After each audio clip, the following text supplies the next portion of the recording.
नमस्कार, आप देख रहे हैं क्रेडेंट टीवी और मैं सुनील नारनोलिया शिक्षा सरोकार सीजन 2 का नया अंक लेकर एक बार फिर से आपके सामने हाजिर हूं। शिक्षा सरोकार के आज के अंक में हम लोग जिस विषय पर बहस करने वाले हैं या फिर चर्चा करने वाले हैं वो विषय है भाषा। भाषा मनुष्य सभ्यता की बड़ी खोज है। इसने भावों को जाहिर करना सिखाया, साथ में लिपियां भी आई जिसने हमें भावों को पढ़ना भी सिखाया। हर कालखंड के अंदर अलग अलग देशज रहे हों, स्थान रहे हों, वहाँ की भाषाएं अपने स्वरूप में निखरती भी रही हैं और कला और संस्कृति, ज्ञान विज्ञान को आगे समृद्ध करती भी रही हैं। लेकिन हालिया दिनों में अगर मैं गुजरे 50 साल की बात करूं तो एक बड़ा अंतर जो देखने को मिल रहा है कि किसी एक भाषा विशेष के प्रति बड़ा आग्रह नजर आ रहा है। उस बड़े आग्रह की वजह से जो दूसरी भाषाएं हैं वो कहीं न कहीं दोयम होती जा रही हैं। तो आज हमारी चर्चा का विषय यही है कि क्या सफलता की कोई भाषा होती है या किसी एक स्पेसिफिक भाषा से, किसी खास भाषा से हम लोग अधिक सफलता अर्जित कर सकते हैं। तो मैं अपनी बात को आगे बढ़ाऊं उससे पहले जिन शिक्षाविदों के साथ में आज हम लोग चर्चा करने वाले हैं, पहले मैं आप लोगों का उनसे तारुफ करवा दूं। मैं सबसे पहले स्वागत करना चाहूंगा आदरणीय रमादत्त जी का। रमादत्त मैम करीब 40 साल का अनुभव रखती हैं शिक्षा के क्षेत्र में। और अगर मैं जयपुर की बात करूं तो जयपुर के नामचीन विद्यालयों, चाहे वो महावीर पब्लिक स्कूल रहा हो, चाहे वो एसएमएस हो या फिर संस्कार स्कूल रहा हो, इनके अंदर इन्होंने बतौर प्रधानाचार्य प्रिंसिपलशिप की है। और आज की तारीख की अगर मैं बात करूं तो महाराजा सवाई मानसिंह द्वितीय म्यूजियम ट्रस्ट की एग्जीक्यूटिव ट्रस्टी भी हैं, जो कला संस्कृति को सहेजने की लगी हुई हैं। रमादत्त मैम, आपका स्वागत है। Thank you. मैं स्वागत करना चाहूंगा कमलजीत यादव मैम का। कमलजीत मैम भी सुबोध पब्लिक स्कूल की प्रिंसिपल हैं और इनकी शिक्षा के साथ साथ में बड़ी खूबी ये भी है कि इनके अंदर एक कलाकार भी है। ये कहानियां बड़ी खूबसूरती से कहती हैं, तो कहीं ना कहीं लफ्जों की बयानगी किस तरह से होनी चाहिए ये बदस्तूर बहुत खूबसूरती से समझती हैं। कमलजीत मैम, आपका स्वागत है। मैं हमारे साथ में जो तीसरी गुणीजन जुड़ी हुई हैं उनका भी सादर अभिनंदन करना चाहूंगा। मैं स्वागत करता हूं मैडम डॉक्टर संध्या सिंह जी का, जो विद्यास्थली स्कूल की प्रिंसिपल भी हैं और वहां की निदेशक भी हैं।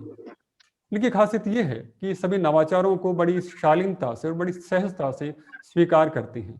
अगर मैं पीछे कोरोना की बात करूं तो उसके अंदर भी इन्हें सकारात्मकताएं नजर आ रही थी। हमारी चर्चा चल रही थी शूटिंग से पहले, तो उन्होंने बड़ी ही खूबसूरती से बताया कि जो भी चीज आती है वो कुछ न कुछ प्लस और कुछ न कुछ माइनस तो लेकर आती ही है, तो हमें नकारात्मक ना सोचकर सकारात्मकता की तरफ बढ़ना चाहिए।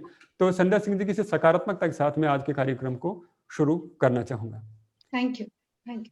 आप सब लोग अच्छे से जानते हैं कि एक भाषा विशेष, ये मैं सीधा नाम लूं, अंग्रेजी को लेके एक तरह की अंग्रेजियत हावी होती जा रही है कि सफलता हासिल करनी है तो अंग्रेजी आनी चाहिए। अंग्रेजी में अगर आप बात नहीं करेंगे, अगर अपने भावों को नहीं रखेंगे, अगर आप उससे कमतरी में रखेंगे तो आपकी सफलता भी संदिग्ध होती जाती है। मैं कुछ आंकड़ों पे बात करना चाहूँगा।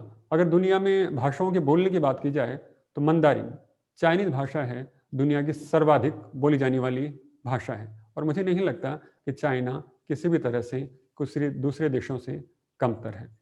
मैं दूसरी बात करूं तो वो आती है स्पेनिश की, और स्पेन वगैरह वो जो कंट्री है वो यूरोप है, मुझे नहीं लगता कि किसी तरह से पीछे आते हैं।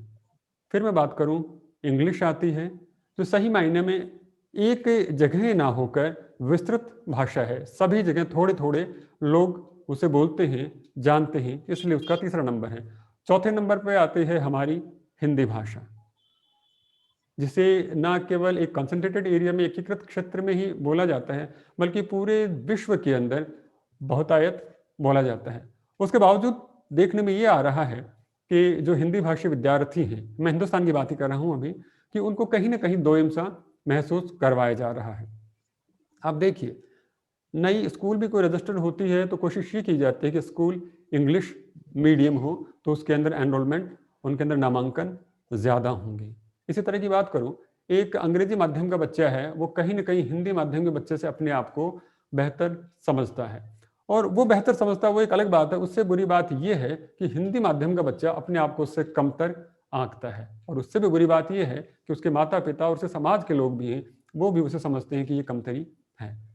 अगर मैं थोड़े से और आंकड़ों की पर जाऊं, तो रामचरितमानस है, जो कि अवधि में लिखी गई थी, जो कि सही मायने में एक देहाती भाषा थी, उसमें लिखी गई पुस्तक दुनिया में सर्वाधिक पढ़ी जाने वाली पुस्तक है। अगर मैं उतना पीछे ना जाके थोड़ा सा और आगे आता हूँ, तो चंद्रकांता संतति, वो एक ऐसी किताब थी जिसको पढ़ने के लिए लोगों ने इंग्लिश के बजाय हिंदी सीखी, जबकि अंग्रेज हमारे बिल्कुल। ऊपर राज कर रहे थे। तो कहीं ना कहीं जो एक बात आती है जहन के अंदर कि भाषा इतनी ज्यादा महत्वपूर्ण नहीं है, तो फिर ये हवा क्यों बनाया जा रहा है। तो मैं पहला सवाल लेके रमादत्त जी की तरफ होना चाहूंगा। रमादत्त मैम, मेरा पहला सवाल आपसे ही है कि आपको क्या लगता है कि सफलता के लिए किसी भाषा विशेष का अनुसरण करना जरूरी है?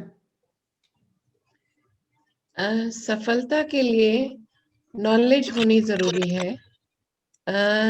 इंग्लिश के लिए हमको इंग्लिश के अंडर में नहीं रहना है।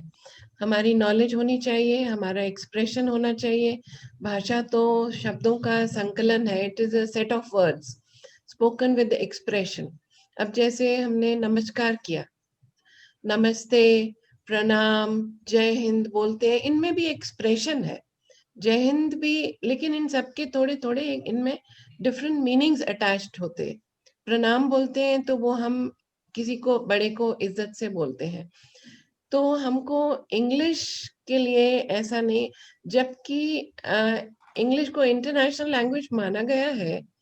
ज्यादा जो गूगल वगैरह पे टेक्स्ट है, किताबों में है, वो इंग्लिश में है, लेकिन फिर भी इंटरप्रिटेशन हर भाषा का होता है।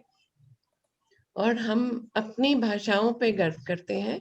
हमें कहीं भी कमी महसूस बिल्कुल भी नहीं करनी चाहिए इंग्लिश की वजह से। बड़ी अच्छी सी बात कही है आपने कि हमें अपनी भाषा के ऊपर, अपने माध्यम के ऊपर गर्व करना तो सीखना ही होगा। अगर हम लोग चाहते हैं कि हमारी संस्कृति आगे भी समृद्ध हो, तो अगर हम खुद पे उस पर गर्व करना नहीं सीखेंगे, तो उसे समृद्ध भी नहीं बना सकेंगे। कमलजीत मैम, अगला सवाल लेके मैं आपकी तरफ रूबरू होना चाहूंगा। जी। अभी रमा मैम ने बड़ी खूबसूरत सी बात कही कि जरूरी नहीं कि अंग्रेजियत ही हमारे ऊपर हावी हो तभी हम लोग सफल हो सकते हैं। अंग्रेजियत या अंग्रेजी भाषा है, वो सिर्फ एक माध्यम है, एक तरीका है, जिसके जरिए हम लोग एक से दूसरे के बीच में बयानबाजी कर सकें, अपनी बातों को पहुंचा सकें, चर्चा कर सकें। तो उसके बाद में भी ये एक तरह का जो माहौल जो नया देखने को मिल रहा है कि कई माता पिता भी चाहते हैं कि उनके बच्चों को इंग्लिश के, जो इंग्लिश मीडियम स्कूल है, अंग्रेजी माध्यम के स्कूल हैं, उनके अंदर पढ़ाया जाए। ये मानसिकता के पीछे क्या वजह मानते हैं आप? देखिए, मानसिकता तो रही है क्योंकि 200 वर्षों की गुलामी रही कहीं न कहीं। और जो हमारे दिमागों में या जो हमारी टाइम के साथ वो बिठा दिया गया था कि जिसको इंग्लिश नहीं आती वो किसी तरह से इन्फीरियर है। और जिसको इंग्लिश आती है वो शायद किसी मायने में सुपीरियर है।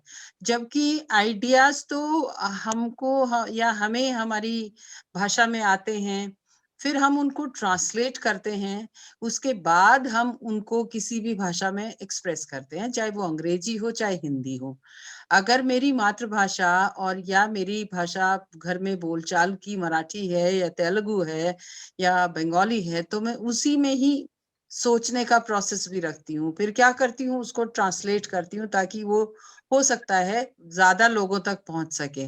तो टाइम के साथ ये इंग्लिश जो लैंग्वेज है, वो कुछ अपना एक विस्तृत रूप लेकर हमारे हिंदुस्तान में वो बोली जाने लगी। और जिस तरह का क्लास इसको बोलता था, तो उस क्लास ने अपने आप को प्रेज़ेंट भी ऐसे ही किया कि भी जिसको इंग्लिश लैंग्वेज आती है वो सुपीरियर है किसी तरह से, और जो वर्किंग क्लास है या जो लोअर क्लास है उसको इंग्लिश नहीं आती।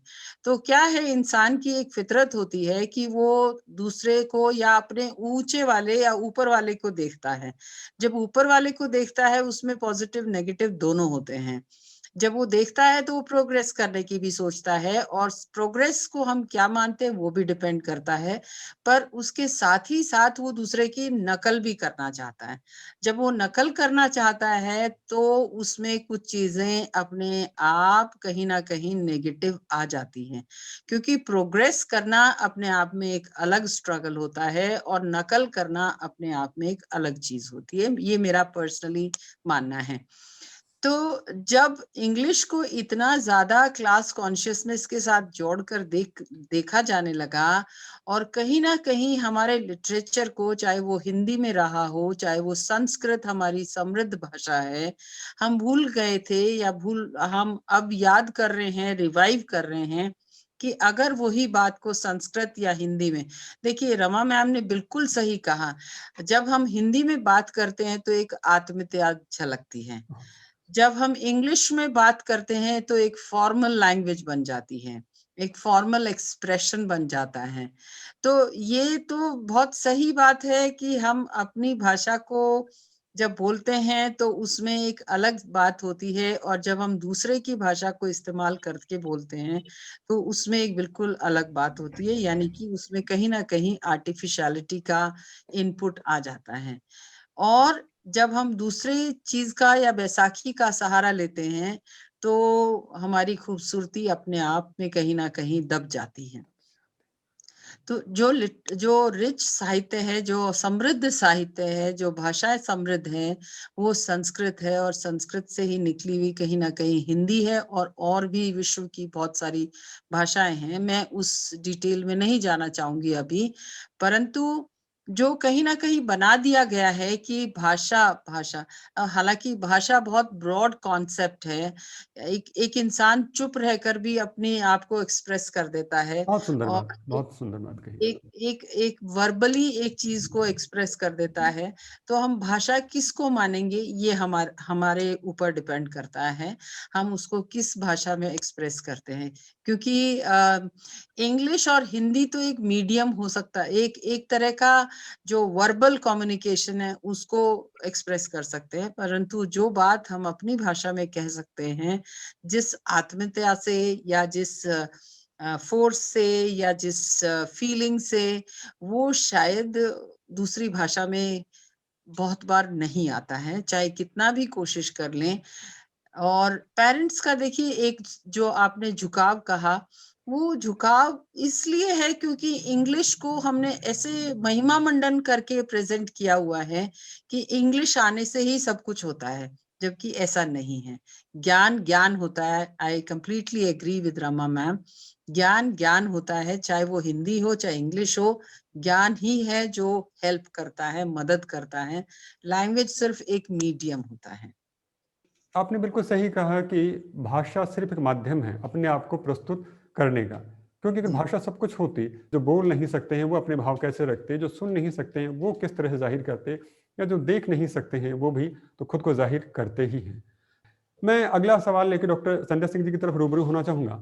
संध्या मैम, अंग्रेजों का राज था और उन्होंने अपनी जो सत्ता को स्थापित रखने के लिए, अपने जो बड़प्पन को स्थापित रखने के लिए कहीं न कहीं हमारे दिमाग में, हमारे ज़हन के अंदर ये घुसा दिया था कि अंग्रेजी यानी सर्वश्रेष्ठ है। जो अंग्रेजी बोलेगा वो दुनिया के ऊपर राज करेगा। अंग्रेजों तक ये बात समझ में आती थी कि उनकी एक मंशा थी लोगों को गुलाम बना के रखने की, कि वो किसी न किसी तरह से संस्कृति के तौर पर हो, शिक्षा के तौर पर हो और नैतिकता के तौर पर हो, आचरण के तौर पर हो, लोगों को तोड़ रहे थे ताकि उनका राज हमेशा चलता रहे, क्योंकि वो नहीं चाहते थे कि उनका सूर्य कभी छिपे। लेकिन संयोगवश, और जैसा कि होता है हमेशा, कि सूर्य तो छिपता ही है और नया सूर्य उदय भी होता है। तो मैं एक जो सवाल आपकी तरफ लेकर आना चाहूँगा, वो ये है कि अंग्रेज़ों की मंशा तो हमें समझ में आती है कि वो अपने आप को हावी रखने के लिए इस तरह का काम कर रहे थे कि वो अपनी भाषा को समृद्ध बता रहे थे, दूसरों को कम बता रहे थे। लेकिन अब अंग्रेज़ों का राज तो जा चुका है, अब आप और हम हैं, हमारी सत्ताएँ हमारे ही लोग हैं, और अब तो राष्ट्रभाषा भी हिंदी हो गई है। उसके बावजूद जो ये चलन में जो दिखाई चीज़ दे रही है, उसके पीछे आप किसे दोषी मानती हैं? सुनील जी, मेरे हिसाब से इसमें दोष किसी का नहीं है, ये एक व्यवस्था है। रमा मैम ने बिल्कुल ठीक कहा कि किसी भी तरह की सफलता के लिए हमारे पास ज्ञान होना ज़रूरी है, नॉलेज होना ज़रूरी है। भाषा एक माध्यम है। ऐसे ही कमल मैम ने भी बिल्कुल इसी बात को एंडोर्स किया।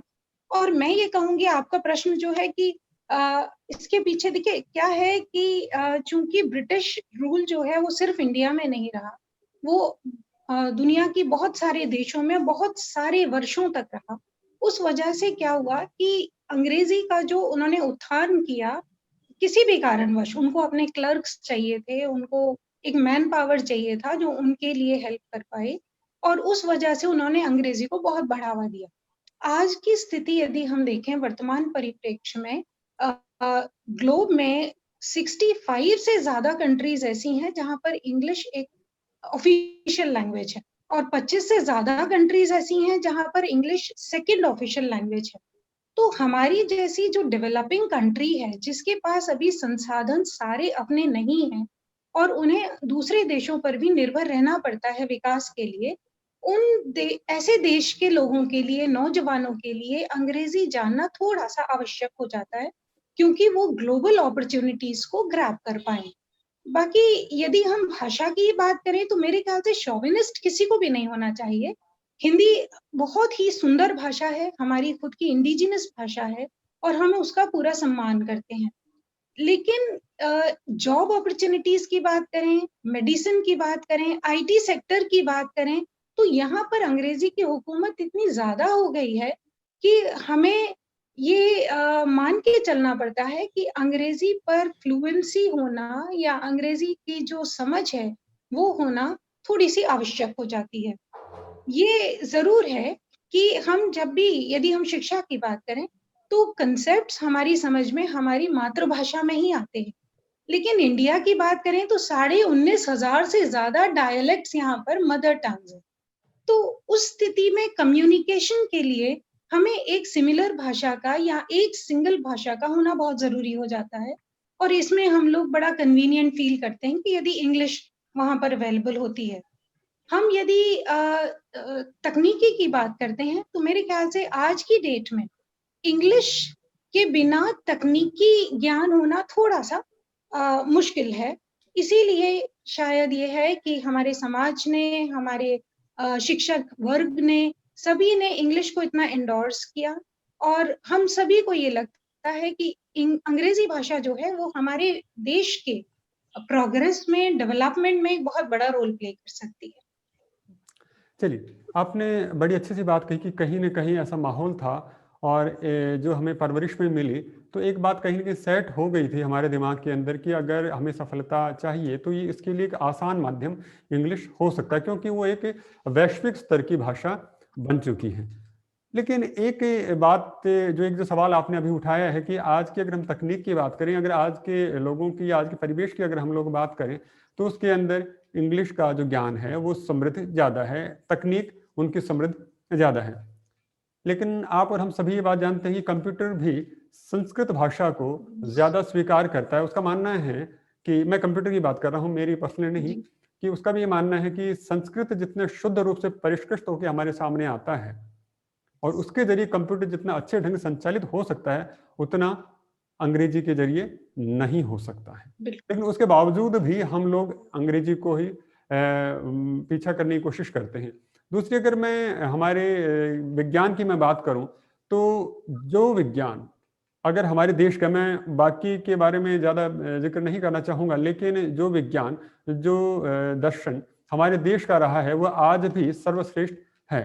हम चाहे ऋग्वेद की बात करें, चाहे हम लोग सुश्रुत संहिता की बात करें, चाहे हम लोग चाहे शिव संहिता की बात करें, चाहे हम और जो तकनीक है पतंजलि योग की बात करें, हम चाहे गोरख संहिता की बात करें, इनका जो ज्ञान है आज उन्हीं को आधार बनाकर नई नई खोजें की जा रही हैं। जिससे हम मॉलिक्यूल की बात करें, एटम की बात करें, जो 18वीं सदी के अंदर आके जो सारा काम हुआ था, वो कणाद ने तो करीब 1000-2000 साल पहले ही बता दिया था कि अणु की व्यवस्था क्या है। तो मैं ये सवाल लेके अगला जो रमादत्त मैडम की तरफ दोबारा रूबरू होना चाहूंगा। रमा मैम, डॉक्टर संध्या सिंह जी ने बड़ा एक पेचीदा सा सवाल उठाया हमारे सामने कि कहीं न कहीं विज्ञान है और तकनीक है वो अंग्रेजी में ज़्यादा लिपिबद्ध हो गई है, तो हमें उसका मजबूरन अनुसरण करना पड़ रहा है। मैं आपसे जानना चाहूँगा, क्योंकि आप कला और संस्कृति को सहेजने के काम में भी लगी हुई हैं। तो आपको क्या लगता है कि हिंदुस्तान का जो ज्ञान कहें, विज्ञान कहें, क्या वो दूसरे देशों के ज्ञान और विज्ञान से कमतर है? कि जिससे हमें उसको छोड़ के दूसरों को अनुसरण करना पड़े? अभी जहाँ तक लैंग्वेजेस का सवाल है, इंग्लिश जानना, it is an additional talent, skill that you have. क्योंकि भाषा तो जितनी भी हो उतनी अच्छी है। ये ज़रूरी नहीं है कि इंग्लिश और हिंदी, हम अपने जो रीजनल लैंग्वेजेस हैं वो भी हमारे लिए बहुत ज़रूरी है। अभी आप पंजाब में चले जाएं तो आप किसी से रास्ता भी पूछेंगे तो वो बोलेगा जी इधर खब्बे मुड़ जाओ जी, इतने सीधा जाके फिर आज सज्जे मुड़ जाना। तो सज्जे और खब्बे तो कौन जानता है, वो तो पंजाबी ही जानते हैं। तो किसी भी भाषा का ज्ञान होना, it is always an additional talent that you have। अभी जहाँ तक स्किल और टैलेंट की बात करें तो हमारे प्रधानमंत्री जी देखिए, उनका दिमाग, उनका स्किल, उनका टैलेंट उनको कहाँ से कहाँ लेके चले गया।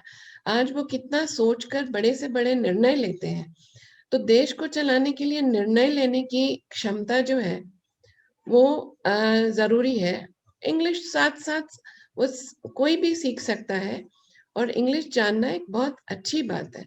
लेकिन ये नहीं हम कह सकते कि इंग्लिश के बिना हम निहत्थे हैं।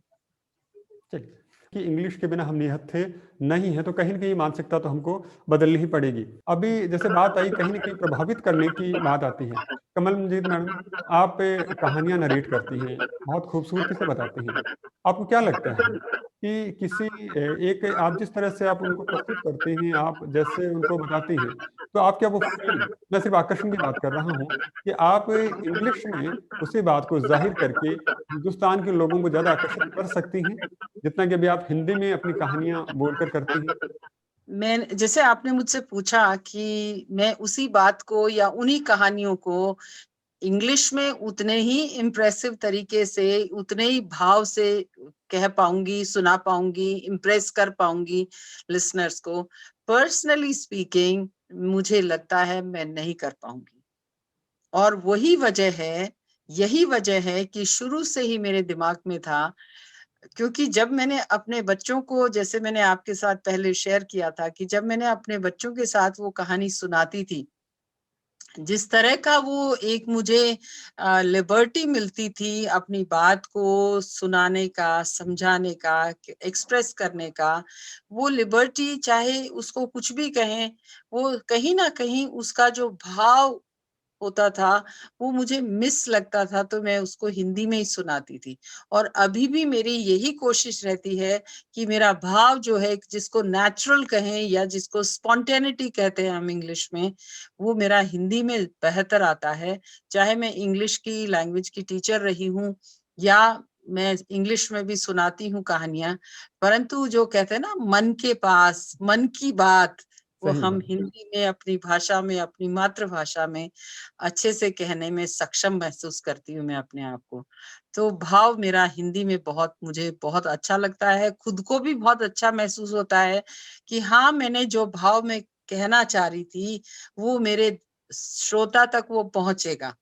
तो और वो पहुंचा भी है, क्योंकि जब मुझे कॉम्प्लीमेंट्स आते हैं, तो मेरा ये बहुत स्ट्रांगली मानना है कि भाषा चाहे आप अपने प्रोफेशन के लिए कोई भी रख सकते हैं, पर एक चीज में जहां अपने, मेरा एक पर्सनल ओपिनियन भी है कि जो रिसर्च हुई है या जो जिस तरह का हमारे देश में हुआ है, वो जो सदियों पहले बीसी से पहले भी इतना मेटल हो, चाहे कोई भी साइंस हो, जैसे आपने ऑलरेडी एग्जाम्पल्स भी दिए हैं, वो अपने आप में इतना विस्तृत था, इतना लिखा हुआ था कि वो श्लोक में लिखा हुआ था, जो हमारे आज जो हम अपने बच्चों को पढ़ाते हैं केमिकल्स के बारे में या उनका टेबल्स या कंपोनेंट्स पढ़ाते हैं, वो संस्कृत के श्लोकों में लिखा है कि कौन सा मेटल या कौन सा केमिकल किसके साथ रिएक्ट करेगा और किसके साथ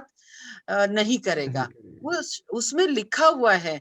तो वो जो हमारा समृद्ध साहित्य था, उसको भी अंग्रेजों ने भी पढ़ा है और दुनिया के और लोगों ने भी, और जिसने संस्कृत सीखी उसने तो कहते हैं भव सागर पार कर लिया ज्ञान का, ऐसा रहा है। तो हमारी भाषाएं जो समृद्ध हैं वो हैं ही।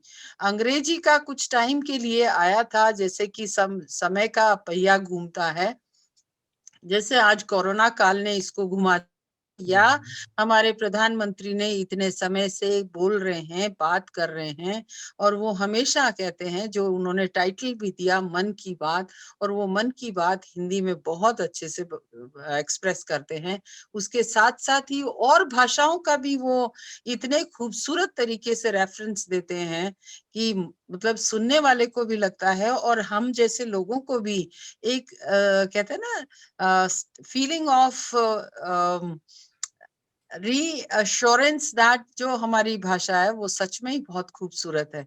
और जब हम अपने प्रधानमंत्री को सुनते हैं तो एक प्राउड फील होता है, एक गर्व फील होता है, और उसको देखते हुए भी लगता है नहीं, जब इतने बड़े प्रधानमंत्री इस भाषा में बात कर रहे हैं, चाहे वो यूएन हो, चाहे अमेरिका हो, चाहे कहीं भी हो, बड़े से बड़े प्लेटफॉर्म पर उन्होंने अपनी भाषा को बोला है, और उस भाषा को बोलकर एक जो गर्व महसूस करवाया है वो काबिले तारीफ है। बहुत सुंदर बात कही। बस समय की सीमाएं हैं जो मुझे रोकती हैं कि चर्चा को थोड़ा सा विराम देना ही पड़ेगा। बातें करते तो बड़ी अच्छी लग रही है, लेकिन फिर भी मैं एक संक्षिप्त आंसर मैं संध्या मैडम से भी चाहूंगा। संध्या मैडम, एक सवाल जो मैं आखिरी तौर पे लेना चाहूंगा, बहुत संक्षिप्त सा उसका आंसर भी चाहूंगा, उसका उत्तर भी चाहूंगा, कि जैसे अभी सामने हमारे जो गुणीजनों से ये बात तो समझ में आ चुकी है कि हमारे खुद का जो संस्कृति कहें, हमारी भाषा कहें, बहुत समृद्ध है। बस उससे ज़रूरी है कि मैं उसे उतना सम्मान दें, उसी प्यार से अपनाएं, तो जाहिर सी बात है हमें दूसरों पर आश्रित नहीं रहना होगा। आपको क्या लगता है, संक्षिप्त रूप से बताइए कि बच्चों में ऐसा क्या विकसित करें कि वो उसी सम्मान, उसी कॉन्फिडेंस के साथ में, उसी आत्मविश्वास के साथ में हिंदी को और हमारी मातृभाषा को भी स्वीकार कर सकें? हमें समाज में हिंदी का प्रचार और प्रसार करना होगा। हमें हिंदी बोलने में गर्व की अनुभूति खुद भी करनी होगी, और अपने परिवार में, अपने विद्यालयों में देखिए, यदि हम एक टिकट बुक कराने गए हैं और वहाँ पर कोई अंग्रेजी में कुछ कह रहा है और एक हिंदी में कुछ कह रहा है, यानी आज की स्थिति ऐसी हो गई है कि अंग्रेजी बोलने वाले को लिटरेट समझा जाता है, और हिंदी बोलने वाला, चाहे वो कितनी भी शिक्षा उन्होंने अर्जित की हो, कितनी भी डिग्रीज उनके पास हो, उनको थोड़ा-सा कमतर आंकते हैं। हमें ये जो मेंटल सेट है, ये चेंज करना सबसे पहले बहुत ज़रूरी है। बहुत सुंदर, क्योंकि बहुत हमें ये समझना पड़ेगा कि हमारी जो खुद की भाषा है, उससे ज़्यादा सम्मान हमें कोई विदेशी भाषा नहीं दिलवा सकती। तो ये एक समाज में हमें पूरा एक आंदोलन चलाना पड़ेगा, जिसमें हम सिर्फ 14 सितंबर को एक हिंदी दिवस बना करके इतिश्री नहीं कर सकते हैं। बहुत सुंदर, हमें बहुत हमें सुंदर। हिंदी को अपनाना होगा और बहुत गर्व के साथ उसको आगे ले जाना।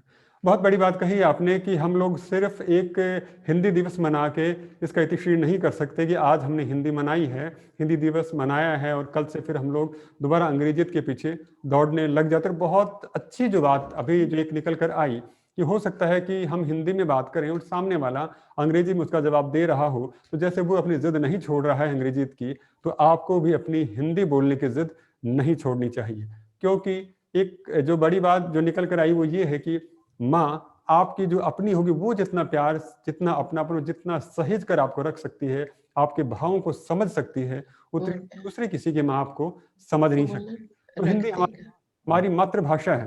तो कमल मैम ने बड़ी खूबसूरत सी बात कही कि वो अपने भावों को ज्यादा बेहतर तरीके से हिंदी में ही बता पाती हैं, जबकि वो इंग्लिश की शिक्षिका हैं, उसमें पढ़ाती भी हैं। उसके बावजूद भी उन्हें लगता है कि वो अपने जो भावनाएं उमड़ रही हैं उनको हिंदी के जरिए ज़्यादा अच्छे ढंग से बता पाती हैं।